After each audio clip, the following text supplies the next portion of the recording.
नमस्ते सबको।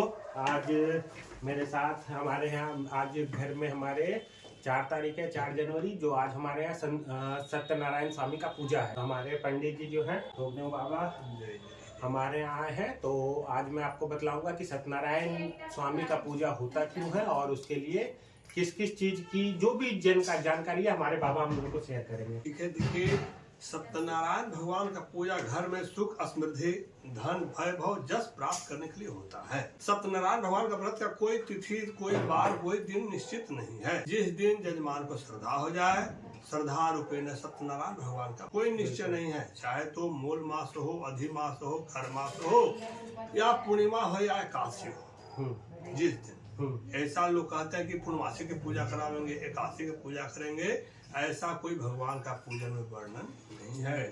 श्रद्धा रूपे में भगवान की पूजा है। जिस दिन श्रद्धा है दिन भर उपवास कीजिए, सामग्री इकट्ठा कीजिए।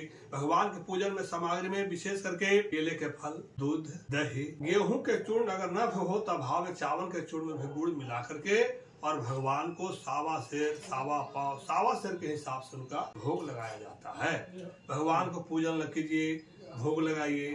सब परिवार एकत्रित होकर के भाई बंधु को बुला करके, दोस्त को बुला करके भगवान को कथा श्रवण कीजिए। कथा श्रवण के पश्चात भगवान को प्रसाद को पान कीजिए। भगवान को प्रसाद पाने से ही समस्त पापों का, भगवान के प्रसाद से ही जो आप कथा कह रहे हैं, कथा सुन रहे हैं, करा रहे हैं, कहीं भी प्रसाद का वितरण होते रहे। भगवान का पंचामृत को पान कर लीजिएगा तो आपको समस्त पाप का नष्ट हो जाएगा, समृद्धि सुख प्राप्त हो जाएगा, वैभव जस पूर्ति प्राप्त हो जाएगा।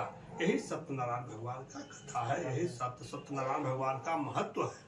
इनका कोई विशेष दिन नहीं है। जिस दिन श्रद्धा रूप में भगवान का पूजन है। सत्यनारायण स्वामी की पूजा हम लोग पूरे साल में कभी भी इसके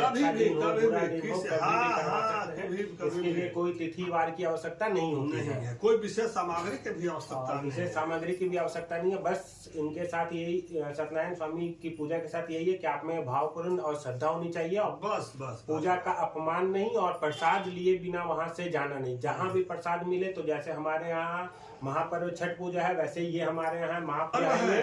भगवान का पंचामृत तो सबसे महत्व है। जहाँ भी प्रसाद मिले हमें तुरंत हाथ बढ़ा के पंचामृत लेना चाहिए और प्रसाद ग्रहण करना चाहिए। अभी जैसे हमारे यहाँ पूजा थोड़ी देर में शुरू होने वाली है, तो हम लोग हर जो हर कथा है, पार्ट बाय पार्ट जो भी उसका अध्याय है, मैं हर अध्याय का एक डेडिकेटेड वीडियो अभी इस पे डालता रहूंगा। आप लोग प्लीज इसको देखें। धन्यवाद।